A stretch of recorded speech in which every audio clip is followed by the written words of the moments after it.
welcome to Leading at a Higher Level in Nantucket. This is Mark Forsyth, and today I'm joined by Donick Cary, Nantucket's own. Welcome to the show. Thanks for having me. It's good that you're here, back on island. Love it. It's the best. Nice. So, a little background for our viewers and listeners.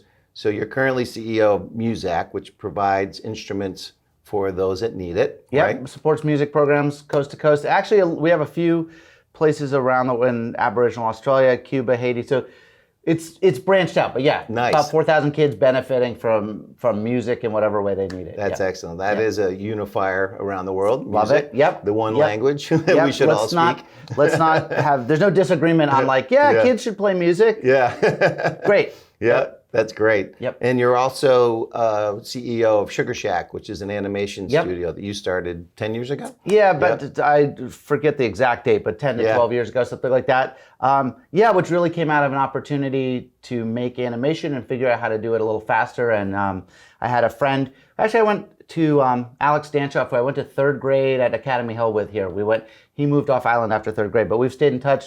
He was designing software in Bulgaria, and was like, hey, I know some animators if you ever want to try just making it ourselves rather than hiring a studio in Hollywood and you go overseas. They do that. I was like, great, let's try it. Yeah. And we were doing the show Little Bush, which was about our former president, and we had shrunk him down. He was a teenager. Right. He was a kindergartner, basically, and very silly show. But we hired initially 12 Bulgarians and had to describe to them. Their first question, of course, was, why you make fun of your leader? Yeah. And there's a little like, well, hold on, it's okay. Yeah. We can do that. We can do that. It's okay. But it was a real education. Once it got onto Comedy Central, we hired about 120 people there and got a building and filled it with equipment. And it was awesome. A real education in how to run a company. Is there any connection to what you're doing there with Sugar Shack to how many Bulgarians are here on the island? It was so funny when I came here. One summer I came 10 years ago or so, and was like, I was like, wait, you have a Bulgarian accent. Like everybody I met, suddenly I was like, the doors open from Sofia and everyone was here, and I was like, I have a studio there. I was just there 2 months ago. People are like, wait, what? It was so interesting. That's cool. Yeah. So your real passion, though, is to run and lead writers' rooms, right? Yeah. For lots of shows. So you started at David Letterman. Yep. You jumped to Simpsons. You've done Parks and Recreation, Little Bush, of course, Silicon Valley. Yep. So you've been busy. Yeah, busy. It's look. I've been very lucky that I found a job that for me it came out of. Sort of goofing around, was like, how do you make people laugh, right? And then I found a job that's the goal. How do you make people laugh? And then you learn, if you tell a really good story, then you can make people laugh harder. If you tell, if there's some human emotion, you start to learn these levels of how to make people laugh. But that's always been the core of it. My day-to-day job usually on these shows is running a writer's room. And also by extension, you often cast the actors, or you're on set helping figure out working with the director or whatever. But primarily it's crafting these stories with a team of writers. And if it's my show, I'll get to hire those people. And actually it really is like putting together a sports team where you're people have different strengths. You're going to rely on people for different things. This guy's a big hitter. She's really good at this, you hopefully are able to get a team that has a lot of balance, Right. And then each show is a little different. So like Letterman, you just need material every day. You're doing the show every day. Just you look at everybody and you're like, what else do you have? Please give me more. We need. Let's get the juices flowing here. Go. The Simpsons is a little bit more like, you have 9 months to make an episode. Yeah. There's a bunch of stages where it gets sent overseas. You get animation back. You get to tweak it a little more. So it's a little bit more of crafting. You have a little more time to craft a story, layer jokes in, maybe change the jokes out. So there's different talents from a team, but you definitely are. I've learned some things. Like you can go into a writer's room. Sometimes I'll come in. The show's been on for 2 or 3. I started on Parks and Rec in the last 2 seasons, 6 and 7, and was like, hey, will you come in and run the room? And I was like, a lot of these people have been here longer than me. I don't know what their talents are or strengths. They know the show better than me. This is going to be interesting. Now, they incredibly talented, smart group of people. It was very easy to come in and go like, let's get to work. And they're like, sure, Yeah. here's how you make these. And I was like, oh, thanks. Teach me. Yeah, good. But I can also see now, after I've been doing this 30 years, is you can come into a place and go like, oh, this isn't a team. This is just a group of people who aren't particularly happy. They're overtired. They don't know what the show is. There's no strong leadership that's giving them a vision of what everyone should be like funneling into, or funneling the ideas towards. So sometimes you're like, oh, this could be tough, Yeah. Then sometimes you're in a place where you're like, oh, we don't have role players who can do this particular thing on the show, and that can be scary. And once you have those little hitches in the process, it's a real machine. Once the shows get running, there's wardrobe waiting, there's props waiting, there's and as soon as one thing in the script isn't happening, all those things start to bunch up, pile up at the door. That's quite the domino effect. Big domino effect. Yeah. So it's interesting is the first thing we try to teach organizations that want to lead at a higher level is how do you set the right vision, that's relevant. So when you come into a Parks and Recreation situation like that and assess the team, how do you set that vision or reset the vision in a situation like that? Yeah, I think you try to, like, it's all tone often in these shows is like, what's the tone? And I think you try to, with these things, you're often looking at people like, what's their sense of humor? Do they get this? Are they understanding comedy the way I am? One of the hardest lessons I learned was, it probably took me 15 years of doing this, is that I'd think something's funny, I'd go pitch it, I'd go like, well, obviously that's funny. Yeah. It took me a long time to realize, comedy's very subjective. Something I think is hilarious, you might be like, that's okay, or not understand as a joke at all. You know what I mean? Like, so one of the first things you do in a comedy room coming in with writers is just kind of let them know what you think is funny, how you're funny, how that they can trust that you're going to add good stuff to the show, and it's going to make their job a little easier because you get it. So I don't know if that exactly answers your question, but that's the way it translates into these shows. It's just going like, here's why I'm good at this a little bit, and why that's going to be good for you. Now show me that. Let's What's figure funny out. To you? Yeah. I think that's a good question we should all ask ourselves. I mean, look, comedy's another unifier. We're talking about music being unifiers. Like laughing's fun. We're all like again, non-partisan. It's like if it's funny, it's funny. Yeah. Which was a great experience on Little Bush, which was very partisan. Yeah. But I got so many emails from Republicans who were like, "You got him. This is great." I was laughing. And Letterman, to some extent, too, tried to stay non-partisan. Yeah. Like he had a strong point on of view. Air, right? But it was his point of view. Sure. It wasn't Democrat, Republican. It was just Dave thinks this. Right. Okay, let's go. Making fun. It's fun. Right. And there are a lot of people deserve to get poked a little bit. Yeah. Keep them in line a little bit. But wait, let's go back to the question a little bit because you were saying, how do you set a vision? Yeah, and also that's relevant because I would imagine, a perception on comedy is one thing, but also, is the writers room really connected to the purpose of the show? Yes, and it's always interesting when you start a season, you go in and start a show. Sometimes it's a new show, sometimes it's an old show like Parks and Recreation, and it's always that first script of the season that sets the tone. Is you're like, we're going to go through the whole process where we're going to break the story. Yep. We're going to do a draft. We're going to rewrite the draft. We all do that together. You get sort of a sense of how that's going to work. You hope that first story is a good one so that everyone can, well, at least we're building a pretty good thing together. Right. But that'll set the template, of like, this is how we're going to make these, And sometimes it takes 2 or 3 episodes before you're like, oh, now we're getting in the groove. We know what the room can do. We know how we build these stories, Yeah. But it's really, what's fun about Hollywood or about making these stories is it's a little bit of, there's some pixie dust in the process. Why one thing is better than another, isn't always quantifiable exactly. Whereas, if we're making a car, the first one off the assembly line would set the template. And you go like, that's how we make them. We want everyone to make it just like this. And then there's nothing different. It gets a little boring by the 6 millionth car. You're kind of like, we're just putting the doors on. Yeah. With these, each story has its own life and has a little bit of a different thing with, maybe the chassis is the same. Like you're going like, this is how roughly what our actors can do, what our writers can do. But what's the special sauce in this episode? So it keeps you on your toes and hopefully engaged and, Well, that kind of brings me to another element of leading at a higher level is, how do you treat people right, on the set? So you got to give them variety, right? And give them some spontaneity, but especially within your world, the writer's room, how do you treat your different writers to keep them engaged and keep them motivated and make sure they're giving you the best? Yeah, there's a couple things. It's funny, like just such basic. This is like such basic CEOing to me. Is writers' rooms.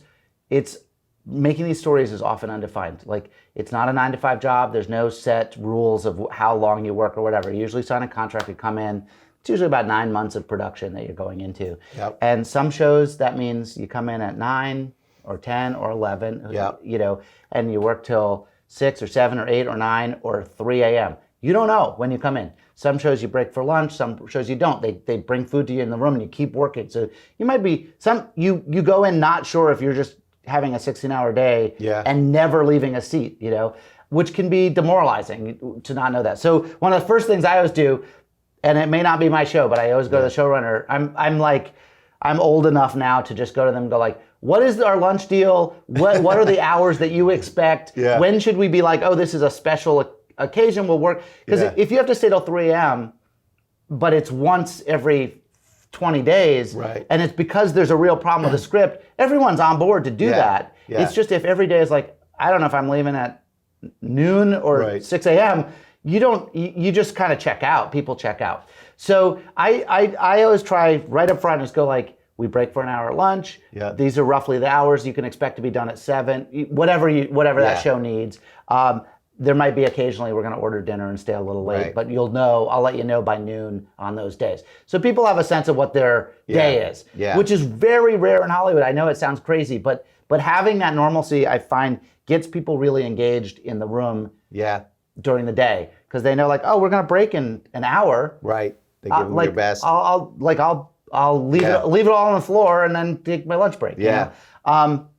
Must put more pressure on you as a leader, within these productions to be doing those things, because from what we all see out there in Viewerville, is just massive amounts of production, right? And so I would imagine there's a war for talent for people that are good, that can actually produce. Yeah. Maybe not so much with actors and actresses, I don't know, but it seems like the people that are behind the scenes doing the work, they need a good culture. Yeah. Right? Yeah. And you need to attract them and say, he's a really good guy to work for. And yes, with the amount of shows that are on now, the available talent is less, the staffs are less. I know it's both the golden age of TV, but it also is like not necessarily the golden age of writers' rooms. Like writers' rooms are smaller, there's less, the budgets are often smaller now. So you do end up doing, and sometimes the show schedules are less. You'll do 8 episodes rather than 22, and we're often paid by the episode. So you're getting a third of your salary to do this kind of show than that kind of show, which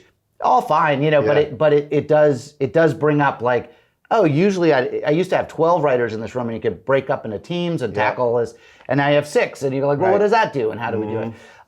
The other thing I was going to say about leadership that plays into that, I think, is that goes across businesses, is getting people invested and empowering them to do what they do. Like if you're the CEO of something, if it's your show, only you know exactly what that show is. No one else is 100% going to get it the way you do, and you can't expect them to. I've been in a lot of shows where there's sort of this frustration from the top that not everyone is doing exactly what the showrunner is. And it's like, it's your show. I can't read your brain and like do the show exactly how you can. I can do all these things for you.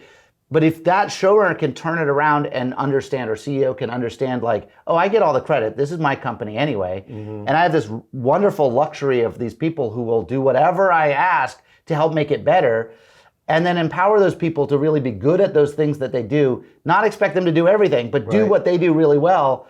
They're going to have a better time. They're going to do more for you, and you're still going to get all the glory, like if that's what you care about, or a better product or whatever, and just happy people in the room. Like it's production's hard, and like by month 7, everyone's exhausted. Just coming into a room where people are still like smiling, excited to figure out what the next story is a huge difference between like, what are we doing today?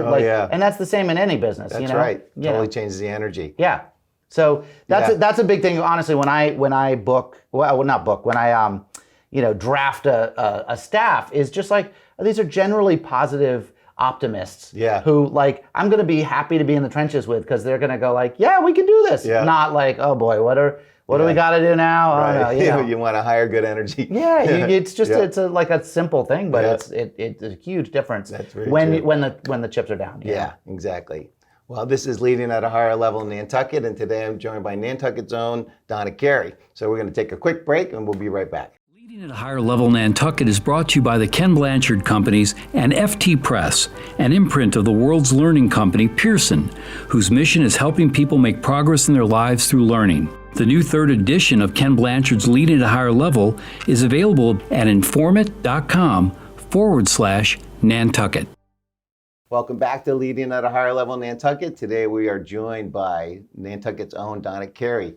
So let's talk about your Nantucket existence, and when you think about some of the key people in your life, the key influences in your life that help shape you as to where you are now. But, you're a leader in all the things that you do. Yeah. Who comes to mind? Well, it's interesting. I mean, the first thing while we're taking a break, the first things that come to mind, certainly my parents, but what was wonderful about my parents were they're both artists. So they looked at the world as inspiration, something that inspires you to make stuff. And both of them had this wonderful playground in Nantucket where, I mean, my mom made baskets, but made music, but did plays. My dad did plays, but built houses. Like they wrote poetry. Like the different kinds of artistic expression and how those can cross over was really interesting. And really watching my dad also produce things, that it was not just making, like that, oh, I have this inspiration, I'll make this thing. But he really set a template for me of like, here's how you raise money, here's how you get a team together, here's how you get somebody to do the lighting if you're not good at that, or here's how you inspire and motivate and get everyone in a room to do something fun. Also, there's a lot of music involved, and that to me was always like the best version of team sports was like if you get a band together, it's the same as getting a basketball team together. That is so true. And you trade things off, and sometimes you get the solo, sometimes I get the solo. Sometimes you're at the front of the stage, sometimes and what a wonderful way to learn about team sport, And then on the flip side of that, not in a negative way, but in a very different way, was playing football here. It was basically an expectation. Yeah. It was you're just on the team. Now, luckily, I loved football growing up, but I always describe it as from 5, 6, 7 years old on, you're being. Vito would be kind of scouting you and going like, this kid's pretty fast, this kid was pretty strong, let's get him on a stonemason's crew and put him on the line, and this kid whatever. Right. So you always had the sense you were going to be a whaler someday, and you wanted to find your place in that. But it was really interesting, playing at the boys club and then playing through, is working through a lot of tough situations, having butterflies, not being sure where you fit in, having older kids with a target on your back, and sort of fighting through that. That was a very, a lot of the way American culture is built is I don't want this to sound negative. I'm thinking like military but corporate. There's like we often call it fratty or whatever. Right. But there's like a like sort of guys jockeying, and I feel like playing through the whaler experience was a really good way for me to learn how to succeed in something that I wasn't necessarily comfortable in, and finding a role where I could do my thing, have a blast, but also support and work with other people who we might not be friends off the field even, or we might like totally different kinds of music or drink different brands of beer and be like, wait, you're not a redneck, you're a redneck, whatever. It didn't matter. We had a blast together in the field. Those guys are still, like people I see and I'm like, oh my God, teammates for life. And realizing like you're not always going to be comfortable in a situation, but find your thing, and fight through it, Yeah. So I can see how that really transposed to you leading production teams and writer teams. Yeah. You're on a team. Yeah. Everyone's doing their thing. They got a goal. They got a vision. Yeah. And some of that was very much. I mean, Vito led with like a clipboard, hitting you over the head with it and screaming at you. And I was like, well, that's a style, right? It's not exactly my style, but in some situations you need someone like hitting you over the head to go, and then parenting's the other one where you learn how to be, you figure out how are you going to help these kids with some leadership, but not hitting them on the head all the time. It's just like, Yeah. how do you do that? Anyway, so. Well, what about, so in your world, so you've seen directors, executive producers, or either, I know you're making documentaries. Yeah. So who are some influencers around leadership, but maybe are negative influencers? Like you're like Vito hitting you over the head with a, well, I'm sure he never did that, but you know what I mean. Right. Like, he didn't hit me. I watched a number of clipboards break on Edgar Duran. Yeah. If you're out there, Edgar, I hope you're all right. No concussions. I could tell on a show where there's a lot of narcissism running rampant in our culture, but also particularly Hollywood. You're picking, I think, politics. There's certain areas of our world that really attract people who are like, don't have that other filter, or whatever that is, and just believe like, I got it, I can do it. And the only, I've worked in a number of places where you get in and you're like, oh, this person just doesn't understand that anyone else is doing anything. Yeah. That's going to be really tough. Like, because this requires a huge staff of people to get done. And if you have somebody in a bubble who thinks they're doing everything, it's going to be tough. It's going to be, big disconnect. There's a big disconnect. Yeah. And it becomes like a real, especially over 22 or 25 episodes, you're like, oh, you can get away with it for one episode where it's like, yeah, you did everything, great, good for you. I mean, you kind of pretend. But once you get to that 20th episode and you're going like, screw that. You're just like, I'm done. I'm not, whatever. They set that negative tone because they're not involved, but they're taking all the credit.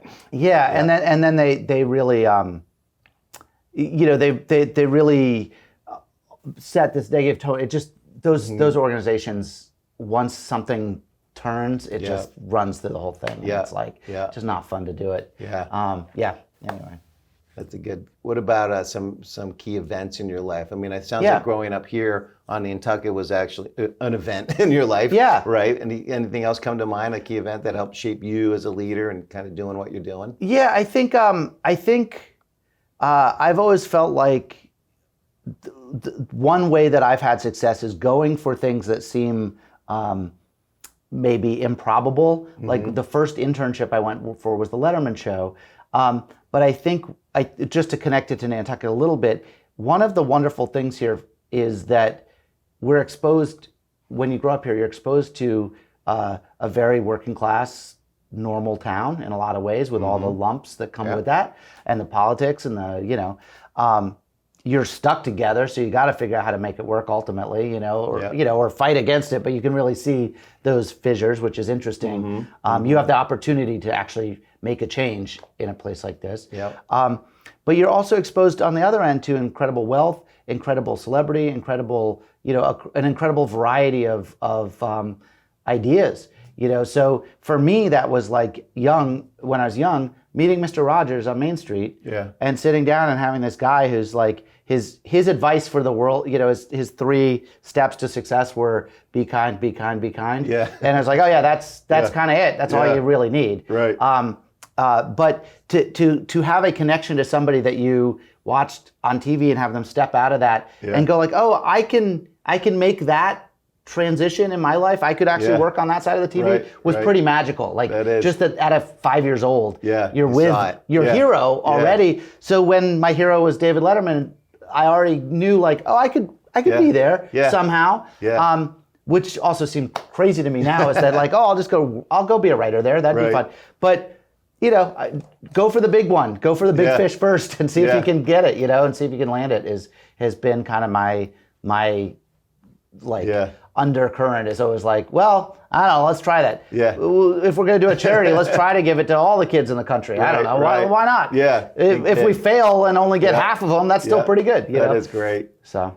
Well, you're doing some great things. So tell us really quickly about some of the documentaries that you're focused on now, because that's a little bit different. Like it's like an entrepreneurial deal, really. Not so much like, hey, let's get Donick Cary in here and get this production moving. So in general, Hollywood has a system in place for the shows. Right. Every show can be run a little differently and take a different shape a little bit, but there's kind of a box you work in.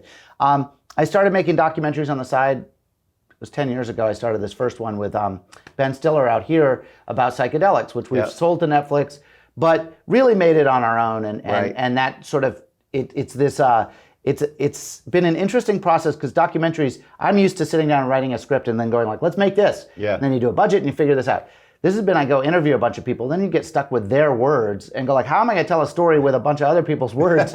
And then you try to figure that out. Very different. And it's also about psychedelics, so it's the craziest stories and ideas and whatever, and it can take a lot of directions. But that's on that'll be on Netflix in 2020. That's fun. Great. Congratulations. That's awesome. And figuring out how to do that and storytell that way inspired me to try another one when my son asked about it. I've been a fan of the football team in Washington for years and years. And he just asked innocently, like, isn't this logo and name racist? And I was like, I don't know. Like, no, come on. It's never been. We've never, and you'd start to have that conversation. And we had a really interesting conversation with a couple things. One, he didn't seem to know much about Native America. And I was like, oh.